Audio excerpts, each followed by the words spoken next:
Capítulo 6. Olá, intestino, sou eu, o trigo. O trigo é a doença celíaca. Coitado de seu intestino, tão desprevenido. Lá está ele, cumprindo sua função todos os dias, empurrando os restos parcialmente digeridos de sua última refeição por mais de 6 metros de intestino delgado e 1,20 m de intestino grosso, para acabar produzindo a matéria que domina a conversa da maioria dos aposentados. Ele nunca descansa, mas cumpre exatamente sua função, sem jamais pedir um aumento ou benefício de plano de saúde. Ovos recheados, frango assado ou salada de espinafre são todos transformados no conhecido produto da digestão, os resíduos semissólidos coloridos pela bilirrubina que, em nossa sociedade moderna, simplesmente mandamos embora com a descarga sem pestanejar. Eis que surge um intruso que pode perturbar todo esse sistema feliz, o glúten do trigo. Depois de o Homo sapiens e seus ancestrais imediatos terem passado milhões de anos alimentando-se do cardápio limitado oferecido pela atividade de caça e coleta, o trigo entrou na dieta humana, hábito alimentar que se desenvolveu apenas durante os últimos 10 milênios. Esse período relativamente curto, 300 gerações, foi insuficiente para permitir que todos os seres humanos se adaptassem a essa planta singular. A prova mais impressionante dessa adaptação falha é a doença celíaca, o comprometimento da saúde do intestino delgado pelo glúten do trigo. Existem outros exemplos de adaptação falha a alimentos, como a intolerância à lactose, mas a doença celíaca se destaca pela gravidade da reação e pela incrível variedade de sua expressão. Mesmo que você não tenha doença celíaca, recomendo que continue a ler. Barriga de Trigo não é um livro sobre essa doença, mas é impossível falar sobre os efeitos do trigo na saúde humana sem falar dela. A doença celíaca é o exemplo típico da intolerância ao trigo, um padrão com o qual comparamos todas as formas de intolerância ao trigo. Além disso, os casos de doença celíaca estão aumentando, tendo se quadruplicado nos últimos 50 anos, fato que, ao meu ver, é reflexo das modificações pelas quais o trigo tem passado.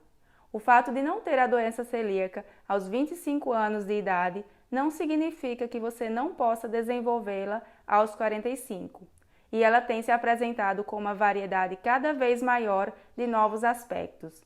Além do comprometimento da função intestinal, portanto, mesmo que você tenha boa saúde intestinal e possa comparar a perfeita regularidade intestinal com a de sua avó, você não pode ter certeza de que algum outro órgão de seu corpo não esteja sendo afetado de modo semelhante ao que ocorre na doença celíaca. As primeiras descrições detalhadas da luta de pacientes celíacos com as diarreias características da doença foram feitas no ano 100 d.C., pelo médico grego da antiguidade Areteus, que aconselhou o jejum a pacientes celíacos. Não faltaram teses ao longo dos séculos seguintes que tentassem explicar por que os pacientes celíacos sofriam com uma diarreia intratável, cólicas e desnutrição. Disso tudo resultaram tratamentos inúteis como o uso de óleo de rícino, enemas frequentes e recomendação de comer pão somente se fosse torrado. Houve até mesmo tratamentos que tiveram algum sucesso, entre eles a dieta composta exclusivamente de mexilhões, do Dr. Samuel Guy, na década de 1880, e a dieta de 8 bananas por dia, do Dr. Sidney Haas. A associação entre doença celíaca e o consumo de trigo foi feita pela primeira vez em 1953, pelo Dr. Hillencarry Dick, pediatra holandês. Foi a observação casual da mãe de uma criança celíaca que comentou o fato de que seu filho melhorava da urticária quando ela não lhe dava pão, que despertou no médico a suspeita. Durante a escassez de alimentos que ocorreu perto do fim da Segunda Guerra Mundial, o pão se tornou raro e Dick observou melhoras nos sintomas da doença celíaca em crianças e percebeu o agravamento desses sintomas quando aviões suecos de ajuda humanitária deixaram cair pão no território holandês. Pouco tempo depois, o Dr. Dick fez um acompanhamento meticuloso do crescimento das crianças e do teor de gordura em suas fezes, que, finalmente, confirmou que o glúten do trigo, da cevada e do centeio era a fonte daqueles problemas que ameaçavam a vida dos doentes. A eliminação do glúten da dieta produziu curas extraordinárias, resultado imensamente superior aos obtidos pelos regimes das bananas e dos mexilhões. Embora a doença celíaca não seja a manifestação mais comum da intolerância ao trigo, ela ilustra de maneira nítida e impressionante aquilo que o trigo é capaz de fazer quando encontra o intestino desprevenido do ser humano. Doença celíaca. Cuidado com a poderosa migalha de pão. A doença celíaca não é brincadeira. É realmente incrível que uma enfermidade tão debilitante, potencialmente fatal, possa ser desencadeada por algo tão pequeno e aparentemente inocente quanto um pouco de farinha de rosca ou um Crouton. Cerca de 1% da população é incapaz de tolerar o glúten do trigo, mesmo em pequenas quantidades. Dê glúten a essas pessoas e o revestimento interno de seu intestino delgado, a barreira delicada que separa a matéria fecal incipiente do resto do corpo, entrará em colapso, o que provoca cólicas, diarreia e a eliminação de fezes amareladas que boiam no vaso sanitário, porque contêm gorduras não digeridas. Caso se permita que essa condição perdure por anos, o celíaco torna-se incapaz de absorver nutrientes, perde peso e desenvolve deficiências nutricionais como carência de proteínas, ácidos graxos, vitamina B12, D, E, K, folato, ferro e zinco. A lesão no revestimento intestinal permite que vários componentes do trigo cheguem onde não deviam chegar, como a corrente sanguínea, fenômeno usado no diagnóstico da afecção anticorpos contra as gliadinas do trigo, um dos componentes do glúten, podem ser detectados no sangue. A lesão do órgão também leva o corpo a produzir anticorpos contra componentes do próprio revestimento intestinal, como a glucosaminase e o endomísio, proteínas da camada muscular do intestino, que são a base de outros 2 testes de diagnóstico da doença celíaca: os testes de anticorpos da transglutaminase e do endomísio. A lesão também permite que bactérias que normalmente estão instaladas no trato intestinal e que, em outras circunstâncias, seriam benéficas, enviem seus produtos para a corrente sanguínea, iniciando outra série de respostas inflamatórias e imunológicas anormais. Até alguns anos atrás, a doença celíaca era considerada rara, afetando apenas uma entre algumas milhares de pessoas. Com o aperfeiçoamento das técnicas de diagnóstico da doença, o número de doentes aumentou, chegando a um caso a cada 133 pessoas. Os parentes mais próximos de pessoas com a doença celíaca têm a probabilidade de 4,5% de também desenvolvê-la. Os que apresentam sintomas intestinais sugestivos da doença têm uma probabilidade maior, em torno de 17%. Como veremos, o número de casos da doença celíaca tem aumentado não apenas porque houve melhora nos exames de diagnóstico, mas também porque a própria incidência da doença aumentou. Não obstante, essa doença é um segredo bem guardado. Nos Estados Unidos, um caso a cada 133 pessoas equivale a pouco mais de 2 milhões de pessoas com a doença celíaca. No entanto, menos de 10% delas têm conhecimento disso.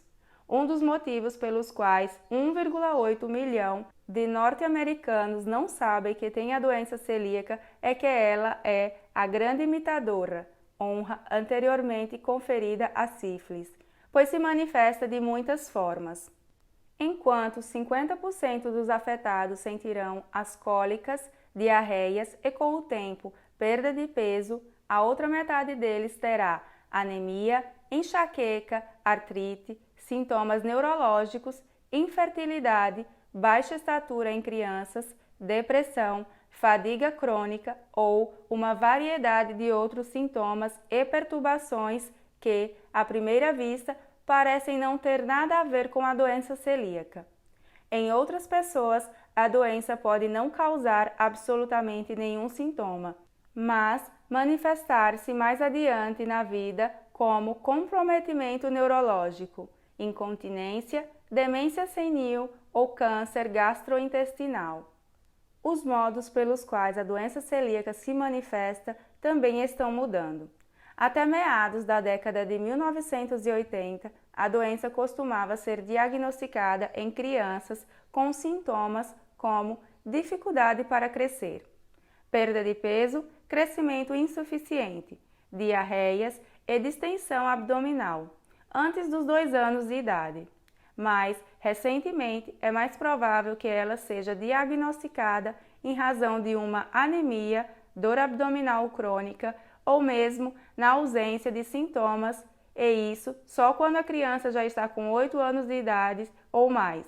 Num grande estudo clínico realizado no Hospital Pediátrico de Stollery, em Edmonton, Alberta, o número de crianças em que a doença celíaca foi diagnosticada aumentou 11 vezes de 1998 a 2007.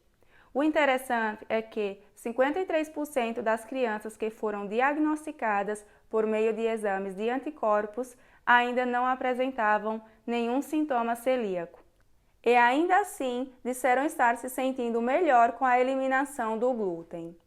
Mudanças análogas na doença celíaca foram observadas em adultos, com o menor número de pessoas se queixando dos sintomas clássicos, de diarreia e de dor abdominal. Mais pacientes com diagnósticos de anemia, outros se queixando de diversos tipos de urticária, como a dermatite herpetiforme e alergias, e outros ainda não apresentavam absolutamente nenhum sintoma. Os pesquisadores não conseguiram chegar a um consenso sobre o que teria provocado essas mudanças na doença celíaca ou por que ela está em ascensão. A hipótese mais aceita atualmente é que um número maior de mães está amamentando. Eu também ri. Grande parte da mudança no aspecto da doença celíaca pode, sem dúvida, ser atribuída ao diagnóstico precoce do problema propiciado pelos exames de sangue amplamente disponíveis em busca de anticorpos. Contudo, parece ter havido também uma mudança fundamental na própria doença. A aparência mutante da doença celíaca não se deveria a uma mudança no próprio trigo? Essa ideia poderia fazer o Dr. Norman Boland, que desenvolveu o trigo anão, revirar no túmulo. Mas há dados sugestivos de que em algum momento dos últimos 50 anos alguma coisa de fato mudou no trigo. Um estudo fascinante realizado na Clínica Mayo fornece um retrato sem precedentes da incidência de celíacos na população dos Estados Unidos, de meio século atrás. O mais próximo que poderemos chegar de uma máquina do tempo para responder nossa pergunta. Os pesquisadores obtiveram amostras de sangue coletadas 50 anos antes para um estudo de infecção por streptococcus e mantidas congeladas desde então. O sangue das amostras congeladas foi retirado de mais de 9.000 recrutas do sexo masculino da Base Aérea de Arrhen, WAFB, no Wyoming, no período entre 1948 e 1954.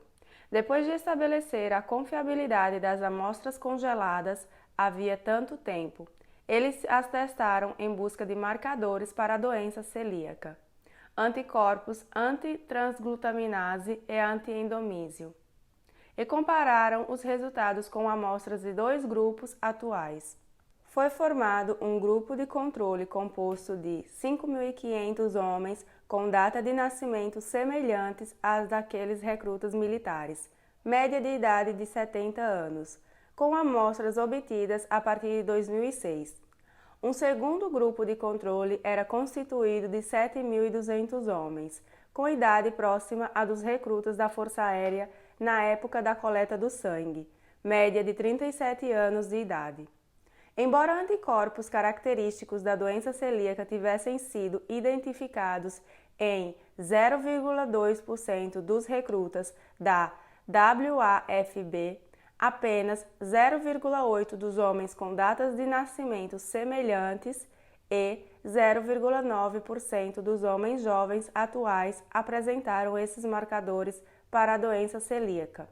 O resultado sugere que, desde 1948, a incidência de doença celíaca quadruplicou nos homens à medida que envelheciam, e também quadruplicou em homens jovens atuais. É provável que a incidência seja ainda mais alta entre mulheres, já que há mais mulheres que homens com a doença celíaca. Mas todos os recrutas incluídos no estudo original eram do sexo masculino. Os recrutas com resultado positivo para marcadores celíacos também estiveram 4 vezes mais propensos a morrer, em geral de câncer, ao longo dos 50 anos transcorridos desde que forneceram as amostras de sangue. Perguntei ao Dr. Joseph Murray, pesquisador principal do estudo, se ele esperava encontrar esse aumento acentuado na incidência da doença celíaca. Não, minha hipótese inicial era que a doença celíaca estava presente o tempo todo e nós simplesmente não estávamos encontrando. Embora isso, em parte, fosse verdadeiro, os dados me disseram outra coisa. A incidência da doença realmente está aumentando.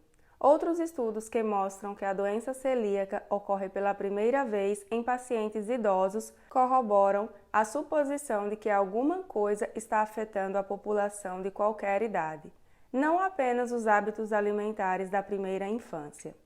Um estudo de parâmetros semelhantes foi realizado por um grupo na Finlândia, como parte de um esforço maior para registrar mudanças na saúde ao longo do tempo. De 1978 a 1980, cerca de 7.200 finlandeses, homens e mulheres com mais de 30 anos de idade, forneceram amostras de sangue para a pesquisa de marcadores da doença celíaca.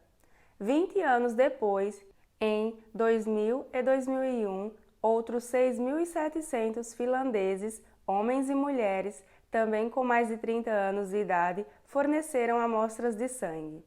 Ao serem medidos os níveis de anticorpos antitransglutaminase e antiendomísio em ambos os grupos, a frequência de marcadores da doença celíaca aumentou de 1,05 nos primeiros participantes para 1,99%, quase o dobro, no segundo grupo. Temos, portanto, boas provas de que o aumento aparente na incidência da doença celíaca, ou pelo menos nos marcadores imunológicos para a sensibilidade ao glúten, não se devem apenas a melhores técnicas de exames.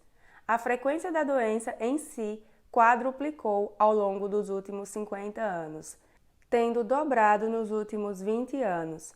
Para piorar a situação, o aumento da incidência da doença celíaca apresenta um paralelo com o aumento de casos de diabetes do tipo 1, de doenças autoimunes, como a esclerose múltipla e a doença de Crohn, e de alergias.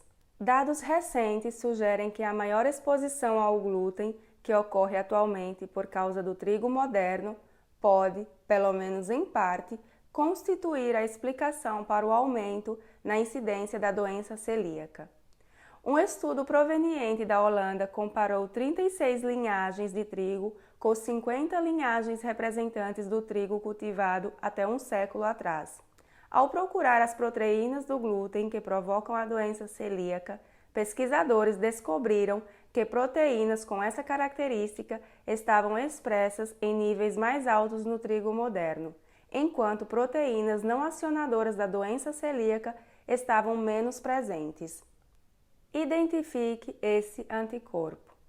3 grupos de exame de sangue para identificação de anticorpos estão agora amplamente disponíveis para o diagnóstico da doença celíaca, ou pelo menos para dar uma boa indicação de que foi acionada uma resposta imunológica ao glúten.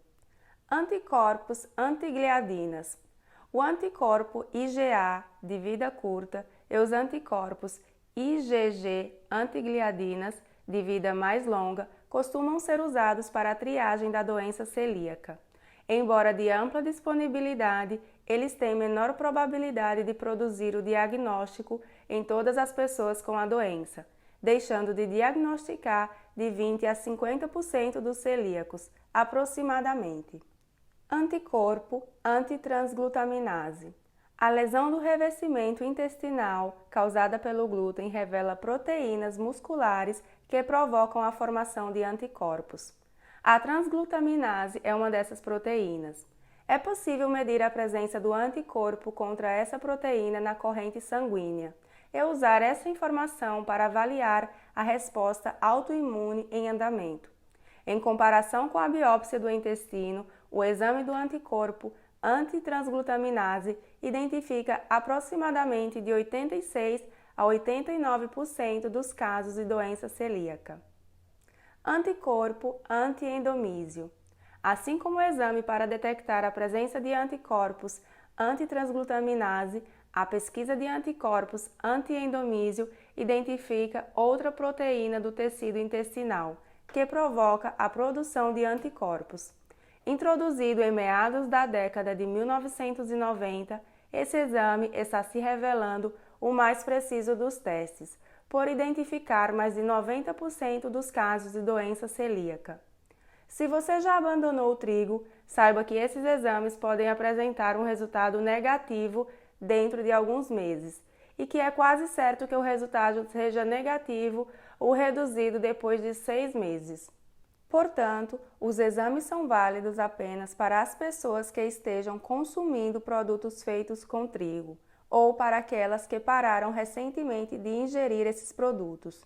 Felizmente, há outros exames disponíveis: HLA-DK2, HLA-DK8.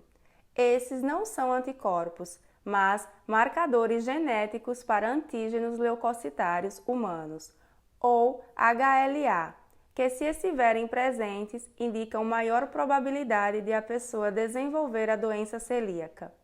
Mais de 90% das pessoas que têm a doença diagnosticada por biópsia intestinal têm um desses dois marcadores, HLA, mais frequentemente o DK2. Um dilema: 40% da população tem um dos marcadores HLA ou anticorpos que indicam predisposição para a doença celíaca. Mas essas pessoas não manifestam nenhum sintoma ou nenhum outro sinal de um sistema imunológico com problemas. Contudo, este último grupo revelou melhora na saúde quando o glúten do trigo foi eliminado da dieta. Isso significa que uma porção muito substancial da população pode vir a apresentar sensibilidade ao glúten do trigo. Tolerância retal. Não é mais uma competição de programa de televisão, mas um teste que envolve a colocação de uma amostra de glúten no reto para verificar se é disparada uma reação inflamatória. Embora muito preciso, o desafio logístico desse exame de 4 horas de duração restringe sua utilidade. Biópsia do intestino delgado. A biópsia do jejum, a parte superior do intestino delgado, realizada por meio de endoscopia, é a pedra de toque dos exames, isto é, o padrão de comparação para a avaliação de todos os outros exames. O aspecto positivo é a obtenção de um diagnóstico seguro. O negativo é a necessidade de uma endoscopia e de biópsias.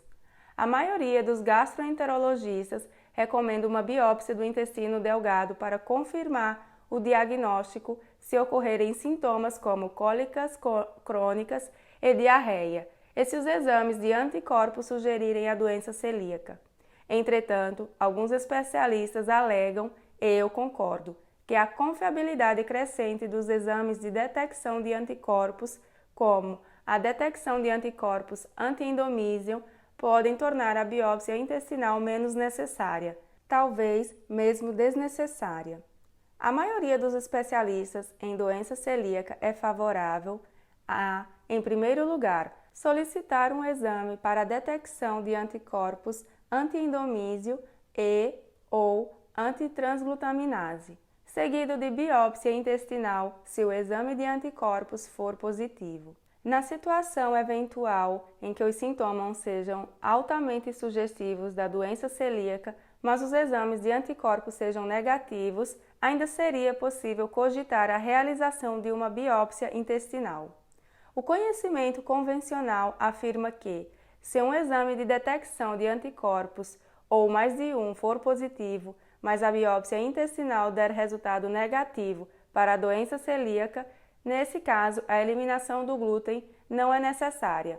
Para mim, essa visão está totalmente errada, já que muitos desses pacientes chamados de sensíveis ao glúten ou celíacos latentes, com o tempo acabarão desenvolvendo a doença celíaca, ou desenvolverão alguma outra manifestação dessa doença, como um comprometimento neurológico ou artrite reumatoide. Mais uma perspectiva: se você estiver engajado nessa ideia de eliminar o trigo de sua dieta, junto com outras fontes de glúten, como o centeio e a cevada, os exames podem ser desnecessários. Só é necessário fazer exames quando sintomas graves ou sinais potenciais de intolerância ao trigo se apresentam e pode ser útil obter confirmação para ajudar a eliminar outras causas possíveis. Saber que você possui os marcadores da doença celíaca talvez também aumente sua determinação de evitar meticulosamente o glúten. Em suma, embora a doença celíaca seja comumente diagnosticada em pessoas com queixas de perda de peso, diarreia e dor abdominal, no século XXI você pode ser gordo e ter prisão de ventre, ou mesmo ser magro e ter a função intestinal regularizada, e ainda assim ter a doença. E você tem maior probabilidade de ter a doença do que seus antepassados. Embora de 20 a 50 anos seja muito tempo no caso de vinhos ou hipotecas, esse é um período curto demais para que tenham ocorrido mudanças genéticas em seres humanos.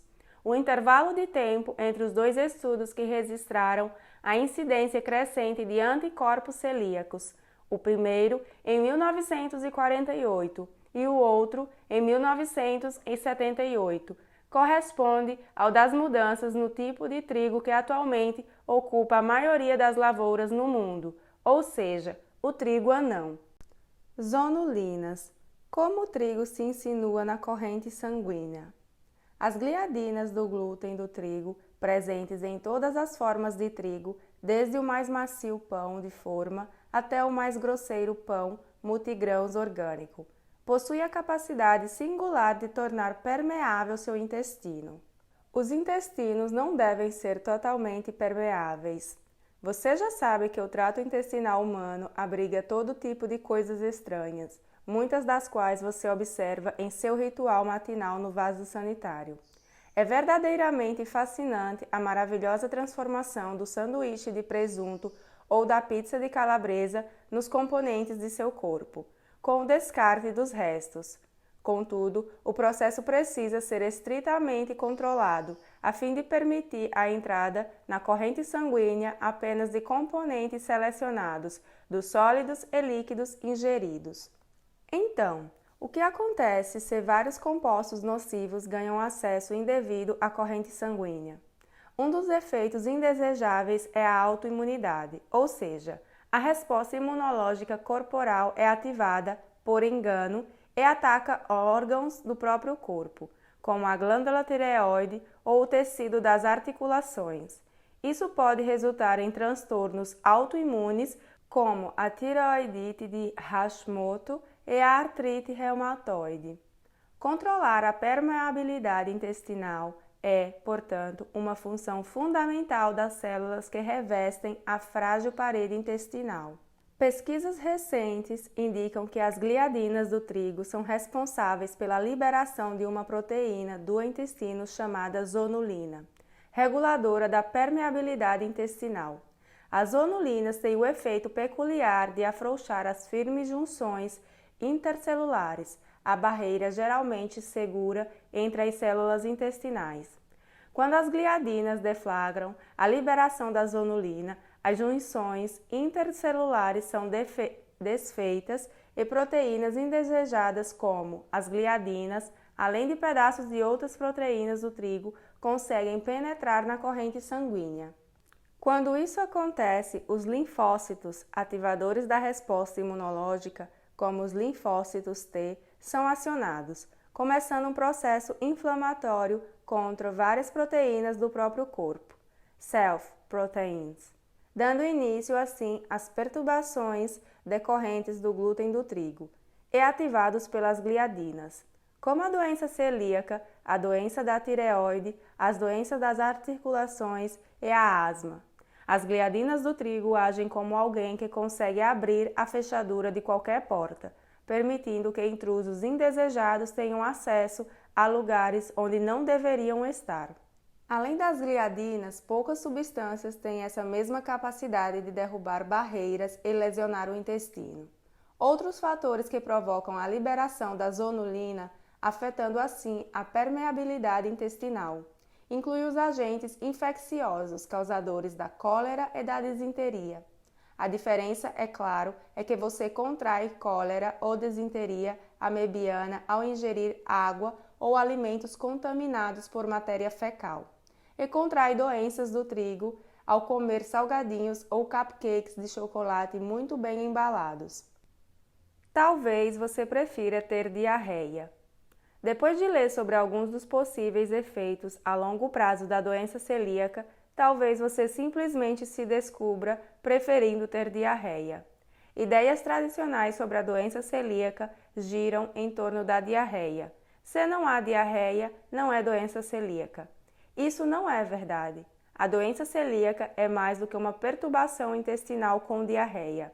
Ela pode se estender para além do trato intestinal e se manifestar de muitas outras formas. É realmente espantoso o leque de enfermidades associadas à doença celíaca, desde o diabetes infantil tipo 1 até a demência e a esclerodermia. Essas associações estão também entre as menos compreendidas.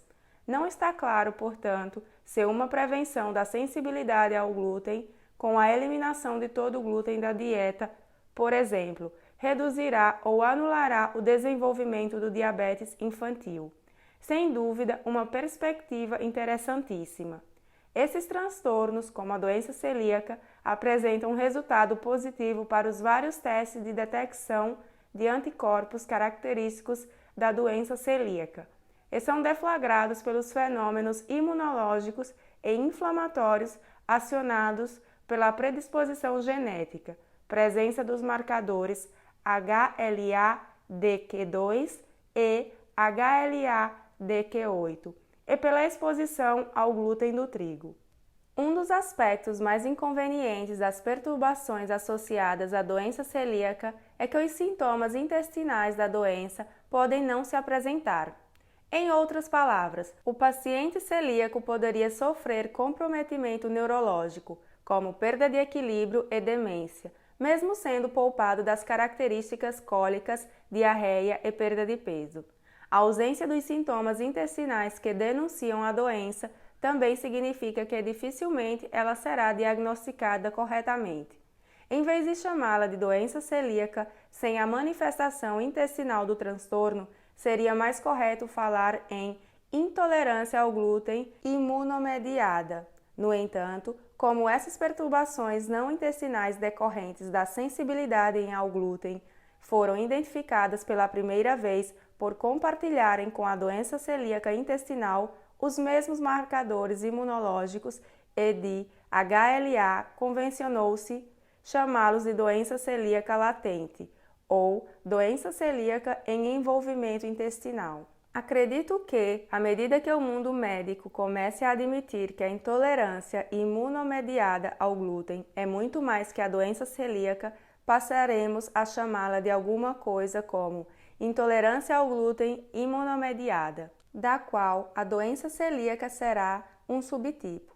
Alguns dos transtornos associados à doença celíaca, isto é, a intolerância ao glúten imunomediada, são dermatite herpetiforme. Essa erupção característica encontra-se entre as manifestações mais comuns da doença celíaca ou da intolerância ao glúten imunomediada. A dermatite herpetiforme é uma erupção cutânea pruriginosa que geralmente ocorre nos cotovelos, joelhos ou nas costas. A erupção desaparece com a retirada do glúten da dieta. Doença hepática. As doenças hepáticas associadas à doença celíaca podem assumir muitas formas, desde leves anormalidades reveladas em exames do fígado até problemas como a hepatite crônica ativa, a cirrose biliar primária e o câncer biliar. Como em outras manifestações da intolerância ao glúten imunomediada, não costuma ocorrer envolvimento intestinal nem sintomas como a diarreia, embora o fígado participe do sistema gastrointestinal. Doenças autoimunes.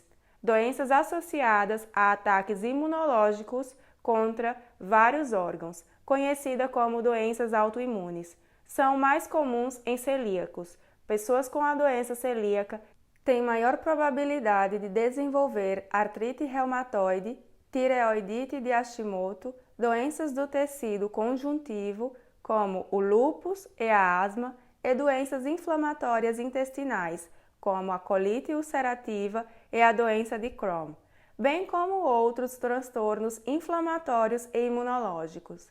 A artrite reumatoide, que deforma as articulações e é muito dolorosa, em geral tratada com anti-inflamatórios, apresentou melhora e, ocasionalmente, foi completamente eliminada com a remoção do glúten da dieta. O risco de contrair uma doença inflamatória intestinal autoimune, colite ulcerativa ou a doença de Crohn é extremamente alto. A incidência é 68 vezes maior em comparação com os não celíacos. Diabetes insulino-dependente. Crianças com diabetes do tipo 1 ou diabetes insulino-dependente têm uma probabilidade extraordinariamente alta de apresentar resultados positivos para testes de anticorpos da doença celíaca, com um risco até 20 vezes maior de desenvolvê-la. Não está claro se o glúten do trigo é a causa do diabetes, mas pesquisadores já aventaram a hipótese de que um subgrupo de diabéticos do tipo 1 desenvolve a doença pela exposição ao glúten. Comprometimento neurológico. Existem transtornos neurológicos associados à exposição ao glúten, que examinaremos em maior profundidade mais adiante no livro. É estranhamente alta a incidência, 50% de marcadores da doença celíaca entre as pessoas que, inexplicavelmente, ao menos outros fatores não explicam, desenvolvem perda de equilíbrio e de coordenação, ataxia, ou insensibilidade e perda do controle muscular nas pernas, neuropatia periférica. Há mesmo um transtorno assustador denominado encefalopatia por glúten, caracterizado por comprometimento cerebral, com dores de cabeça, ataxia e demência, e que, com o tempo, pode ser fatal. Por meio de um exame de ressonância magnética, observam-se alterações na substância branca do cérebro. Deficiências nutricionais. A anemia por deficiência de ferro é excepcionalmente comum entre os celíacos, chegando a afetar 69% deles. As deficiências de vitamina B12, ácido fólico, zinco e das vitaminas lipossolúveis A, D, E e K também são comuns. É ou não é doença celíaca? Uma história real. Vou lhes falar de Wendy. Havia mais de 10 anos que Wendy lutava em vão contra uma colite ulcerativa. Professora do ensino fundamental, 36 anos de idade e mãe de 3 filhos, ela vivia sujeita a cólicas constantes, diarreias e sangramentos frequentes, o que exigia eventuais transfusões de sangue.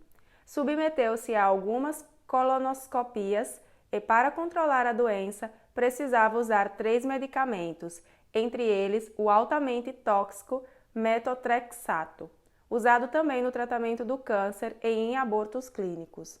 Wendy veio me consultar por uma queixa menos importante: palpitações cardíacas, problema que se revelou sem gravidade, não exigindo nenhum tratamento específico.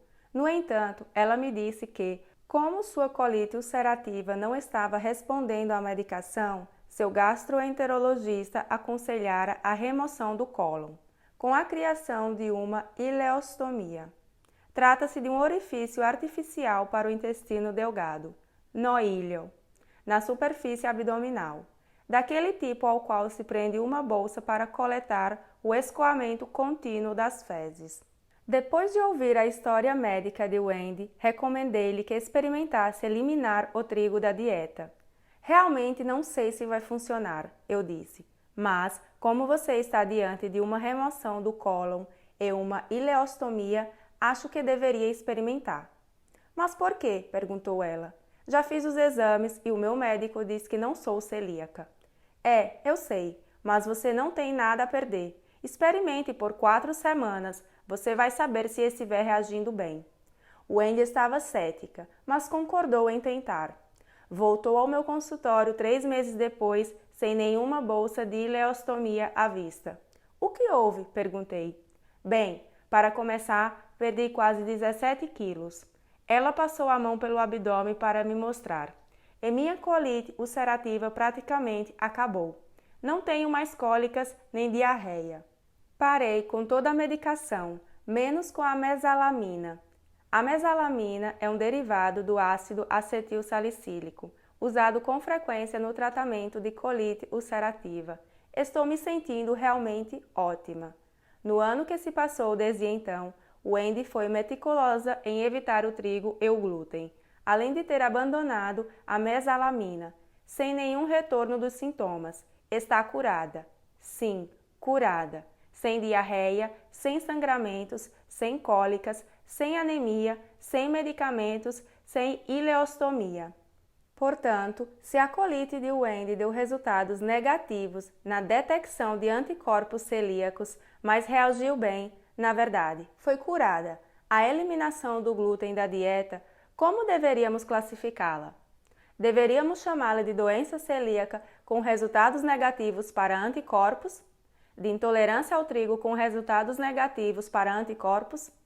Corre-se um risco enorme quando se tenta rotular transtornos como o de Wendy como doença celíaca.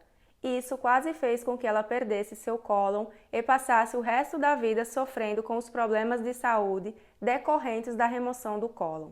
Para não falar no constrangimento e desconforto de usar uma bolsa de ileostomia. Ainda não existe um nome exato para transtornos como os de Wendy, apesar de sua extraordinária reação à eliminação do glúten do trigo da dieta. A experiência de Wendy ressalta as muitas incógnitas neste universo de sensibilidades ao trigo, muitas das quais são tão devastadoras quanto sua cura é simples. Além dos transtornos relacionados acima, existem literalmente centenas de outros que foram associados à doença celíaca ou à intolerância ao glúten imunomediada, embora sejam menos frequentes. Há registros de reações mediadas pelo glúten que afetam cada órgão do corpo humano, sem poupar nenhum: os olhos, o cérebro, os seios da face, os pulmões, os ossos. Escolha qualquer um, os anticorpos contra o glúten já estiveram lá. Em suma, é desconcertante a extensão das consequências do consumo do glúten. Ele pode afetar qualquer órgão em qualquer idade, manifestando-se com maior variedade que as das amantes de Tiger Woods. Supor que a doença celíaca se resume à diarreia, como costuma ocorrer em muitos consultórios médicos, é uma simplificação exagerada e potencialmente fatal. Trigo e bungee jump. Comer trigo, como praticar alpinismo no gelo, skate de montanha e bungee jump, é um esporte radical. Ele é o único alimento comum que traz consigo a própria taxa de mortalidade a longo prazo.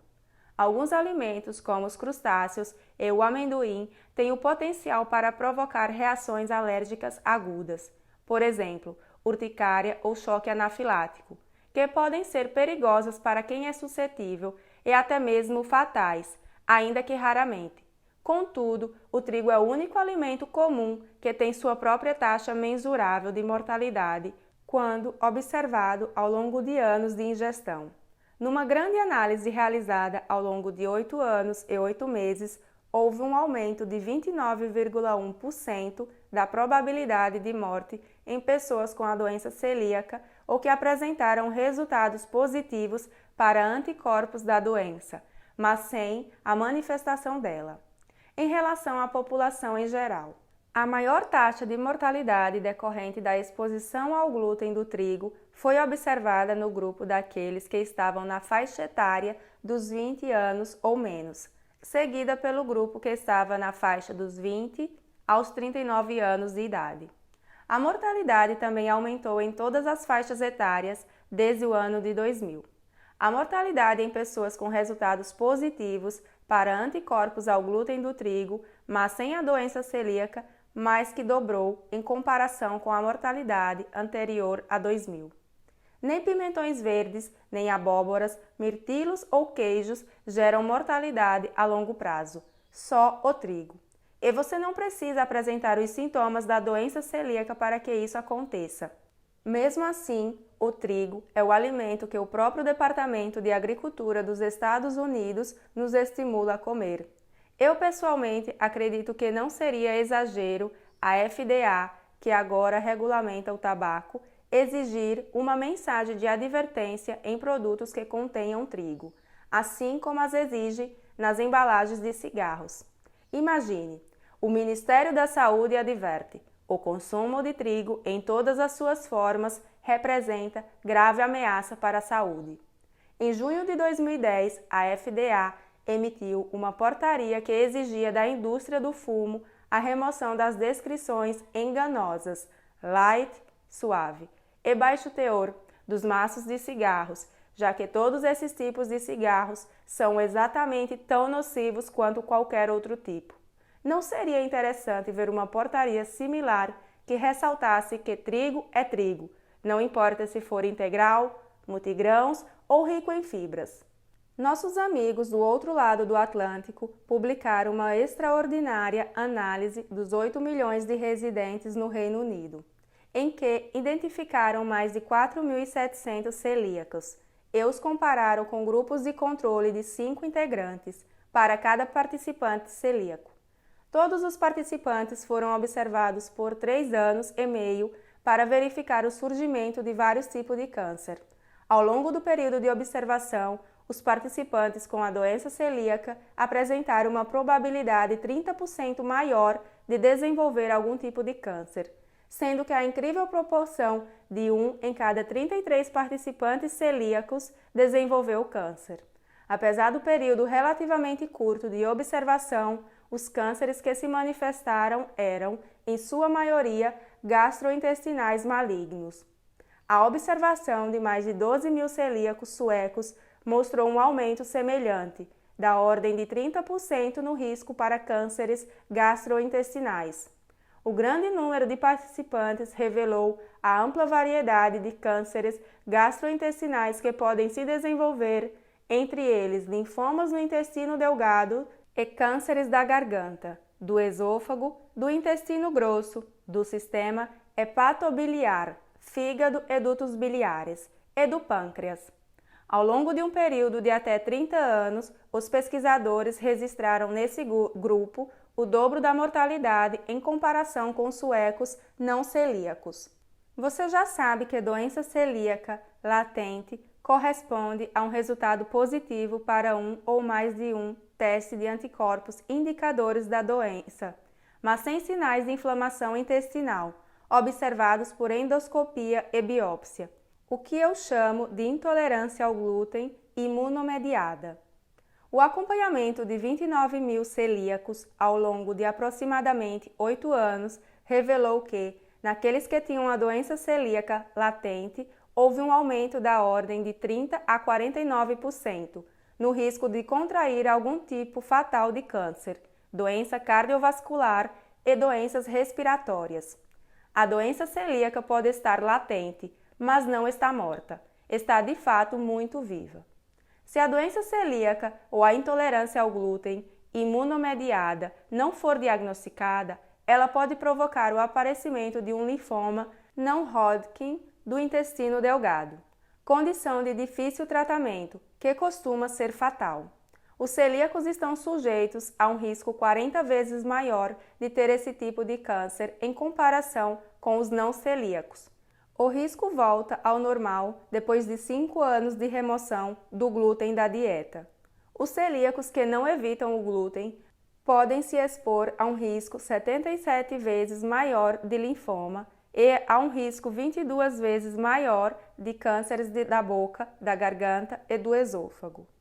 Vamos refletir sobre isso. O trigo provoca a doença celíaca ou a intolerância ao glúten imunomediada, que são subdiagnosticadas numa proporção incrivelmente alta, já que apenas 10% dos celíacos sabem que têm a doença. Isso deixa os 90% restantes na ignorância. O câncer não é um resultado raro nesse caso. Sim, de fato, o trigo causa câncer. E costuma causar câncer naqueles que nem desconfiam de nada. Pelo menos quando pratica bug jump, saltando de uma ponte para ficar pendurado na ponta de uma corda de 60 metros de extensão. Você sabe que está fazendo uma maluquice, mas comer grãos integrais saudáveis, quem iria imaginar que isso faria bug jump parecer um jogo de amarelinha? Não coma hóstias usando batom. Mesmo sabendo das consequências dolorosas e potencialmente graves de consumir alimentos que contenham glúten, os celíacos enfrentam enorme dificuldade para evitar os produtos do trigo. Embora possa parecer fácil fazer isso, o trigo tornou-se onipresente. Muitas vezes é acrescentado a alimentos industrializados, a medicamentos e até a cosméticos. O trigo tornou-se a norma, não a exceção. Tente fazer um café da manhã e você descobre que os produtos para essa refeição são um campo minado de exposição ao trigo. Panquecas, waffles, rabanadas, cereais matinais, pãezinhos, bédios, torradas. Sobrou alguma coisa? Quando procurar um petisco, vai ter dificuldade para encontrar algum que não contenha trigo. Sem dúvida, não serão os pretzels, nem os creme crackers, tampouco os biscoitinhos doces.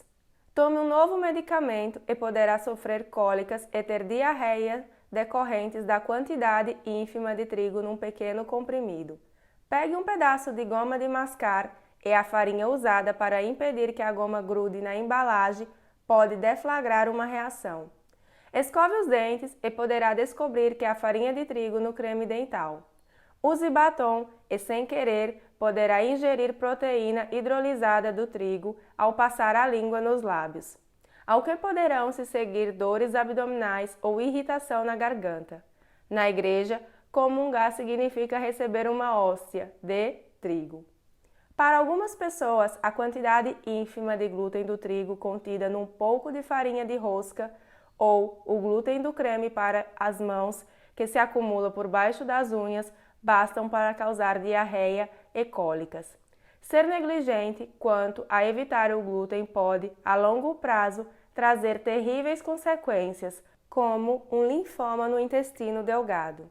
Desse modo, o paciente celíaco acaba ficando insuportável em restaurantes, mercados e farmácias, pois precisa indagar constantemente se os produtos não contêm glúten.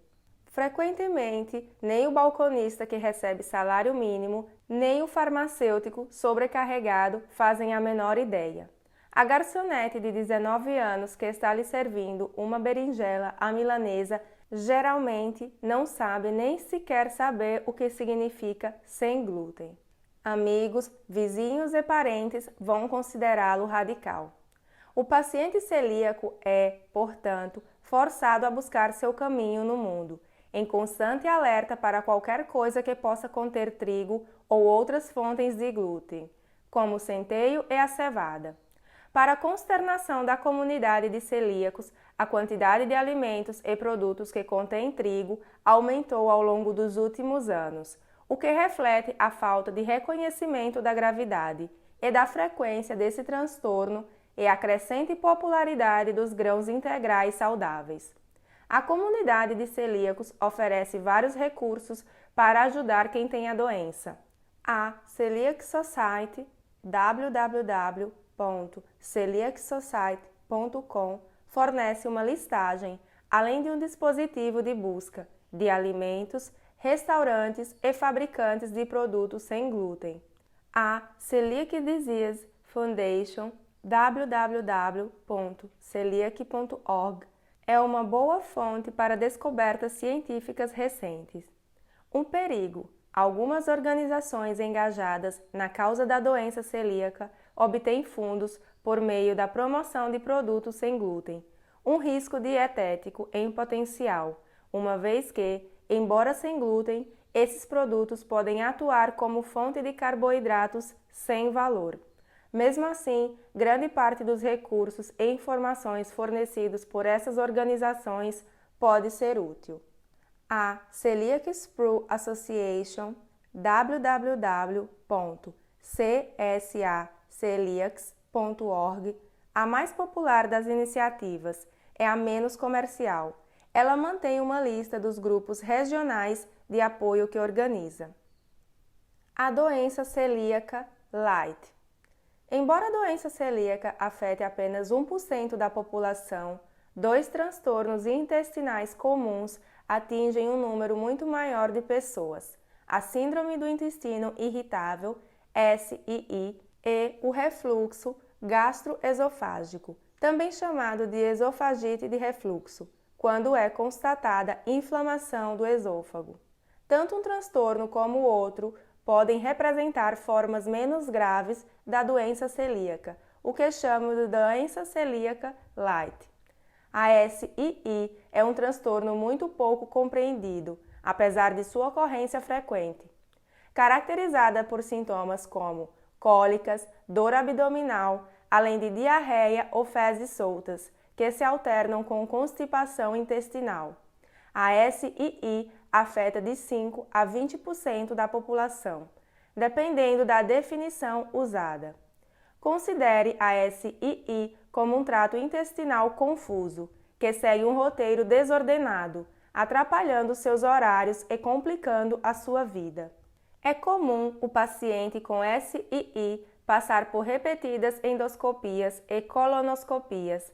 Como nenhuma patologia visível é identificada nesses pacientes, é comum o transtorno ser negligenciado ou ser tratado com antidepressivos. O refluxo gastroesofágico ocorre quando o ácido do estômago consegue voltar esôfago acima, em decorrência de um relaxamento do esfíncter gastroesofágico, a válvula circular responsável por confinar o ácido no estômago.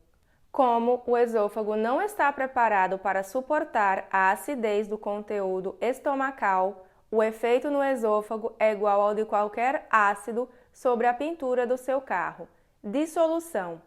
O refluxo gastroesofágico costuma causar a sensação de uma azia comum, acompanhada de um gosto amargo no fundo da boca.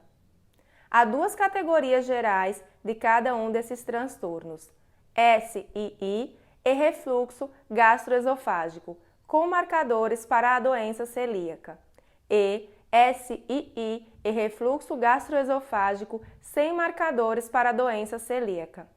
As pessoas com SII têm uma probabilidade de 4% de apresentar resultado positivo para um ou mais marcadores da doença celíaca. E pessoas com refluxo gastroesofágico têm uma probabilidade de 10% de apresentar resultado positivo para marcadores da doença celíaca. Por outro lado, 55% dos celíacos têm sintomas semelhantes ao da SII, e entre 7 e 19% dos celíacos têm refluxo gastroesofágico. É interessante que 75% dos celíacos obtenham alívio do refluxo gastroesofágico com a remoção do trigo da dieta, enquanto os não celíacos que não eliminam o trigo da dieta quase sempre têm uma recaída depois de um período de tratamento com medicação antiácida, mas com o consumo continuado do glúten. Poderia ser o trigo? Basta eliminar o trigo da dieta para ocorrer um alívio do refluxo gastroesofágico e dos sintomas da SII. Infelizmente, esse efeito ainda não foi quantificado, embora pesquisadores tenham especulado sobre a importância do papel do glúten em pacientes não celíacos da SII e do refluxo gastroesofágico. Eu, pessoalmente, testemunhei centenas de vezes o alívio completo ou parcial dos sintomas da SII e do refluxo gastroesofágico com a remoção do glúten da dieta, fossem ou não anormais os marcadores da doença celíaca. Que a doença celíaca seja a sua libertação. A doença celíaca é um transtorno permanente. Mesmo que o glúten seja eliminado da dieta por muitos anos, a doença celíaca ou outras formas de intolerância ao glúten imunomediada não tardam a voltar caso haja nova exposição. Como a suscetibilidade à doença celíaca é, ao menos em parte, geneticamente determinada, ela não desaparece com a adoção de uma dieta saudável. Prática de atividade física, perda de peso, suplementação nutricional, medicamentos, enemas diários, cristais de cura, nem com pedido de desculpas à sua sogra. Ela vai continuar com você, uma vez que você é um ser humano e é incapaz de intercambiar seus genes com outro organismo. Em outras palavras, você terá doença celíaca a vida inteira. Isso significa que até mesmo uma eventual exposição acidental ao glúten terá consequências sobre a saúde do celíaco ou do indivíduo com sensibilidade ao glúten, mesmo que não sejam provocados sintomas imediatos como a diarreia. Se você tem a doença celíaca, porém, nem tudo está perdido. Comer alimentos sem trigo pode ser perfeitamente prazeroso, até mesmo mais prazeroso. Um dos fenômenos essenciais, porém não reconhecidos, que acompanham a eliminação do trigo e do glúten da dieta, seja você celíaco ou não, é que você apreciará mais os alimentos. Você comerá porque precisa se alimentar e desfrutará do sabor e da textura dos alimentos. Você não será dirigido por impulsos ocultos e incontroláveis do tipo deflagrado pelo trigo. Não considere a doença celíaca um fardo, considere-a uma libertação.